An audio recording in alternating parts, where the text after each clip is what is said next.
আজ 15 আগস্ট ভারতের স্বাধীনতা দিবসের পবিত্র দিনে এফএমসি ফাউন্ডেশনের উদ্যোগে সগৌরবে উদযাপিত হল স্বাধীনতা দিবস।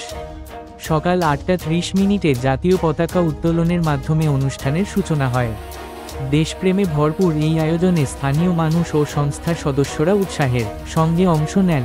অনুষ্ঠানে শুধু স্বাধীনতার মাহাত্ম্য ও শহীদদের ত্যাগের স্মরণই নয়, বরং সামাজিক উন্নয়নের গুরুত্বপূর্ণ ইস্যু, বিশেষ করে বাল্যবিবাহ রোধের বিষয়ে জনসচেতনতা সৃষ্টিতে জোর দেওয়া হয়।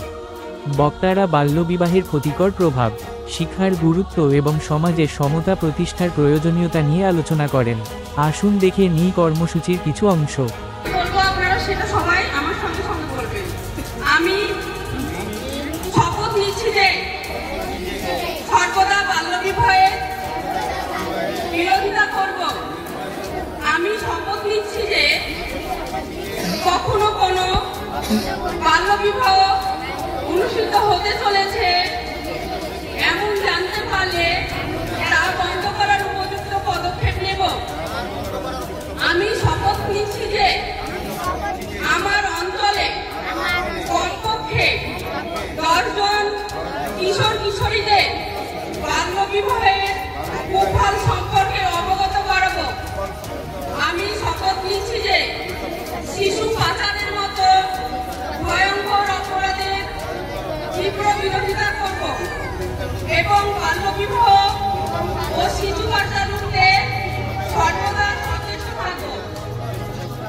আমি আরেকটা কথা বলি, অল্প বয়সে যখন নাবালকের বিয়ে হচ্ছে, এই কারণে কিন্তু মাতৃ এবং শিশু মৃত্যুর হারটা বাড়ছে, রক্তের অভাব হচ্ছে আমাদের দেখবেন যখন, এবং আইনত অনেক প্রবলেম হচ্ছে। যখন নাবালিকার বিয়ে হয়ে যাচ্ছে আশপাশে, আইনত সে কোনো পরিষেবা পাচ্ছে না।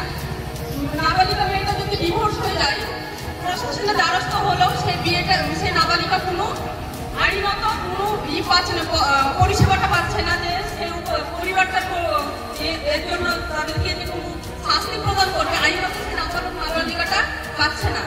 কারণ 18-র আগে তো কোনো বিয়েই প্রসিদ্ধ নয় মেয়েদের। সেই জন্য আপনাদেরকে এখানে যত দূরে আমার আওয়াজ যাচ্ছে, যত দূরে মাইকে শব্দ শুনতে পাচ্ছেন আমার, আপনাদেরকে বড়জোর নিবেদন, বাল্যবিবাহ কখনো হতে দিবেন না এবং জানতে পারলে 10-98 ফোন করে বলে দিবেন আপনারা, তাহলে তাদেরকে প্রশাসনের তরফ থেকে সেই নাবালিকা মেয়েটিকে উদ্ধার করা হয়। এবং সর্বোপরি এটা বলে রাখি, যারাই ফোন করবেন তাদের নামটা গোপন থাকে। এখানে তাদের নাম কখনোই বলা হয় না, কে বলেছে, কে কোথা থেকে জানিয়েছে, সম্পূর্ণ গোপন রাখা হয়। তাদের সুরক্ষার জন্য গোপন রাখা হয়। এবং যারা আমাকে ব্যক্তিগতভাবে চেনেন, তারা আমাকে হোয়াটসঅ্যাপে কিংবা ফোন